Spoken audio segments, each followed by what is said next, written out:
हालिया पाक भारत कशीदगी पर पाकिस्तान के अवाम फौज के शाना बचाना खड़े हैं। अवाम ने दो टोक पैगाम दिया कि भारत को मुंह तोड़ जवाब देने के लिए तैयार हैं।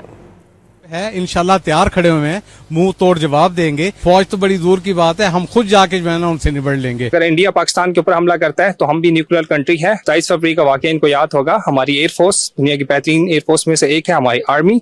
हम किसी भी हमले का मुंह तोड़ जवाब दे सकते हैं। पाकिस्तान जिंदाबाद, पाकिस्तान आर्मी जिंदाबाद। इस मुल्क के खमीर में ये बात जरूर है कि जब इस पे जंग मुसल्लत की जाएगी तो लोग खड़े होंगे। ये जो बार बार धमकियां दे रहा है पाकिस्तान को, उनको पता है कि पाकिस्तानी कितना अपने मुल्क से प्यार करता है।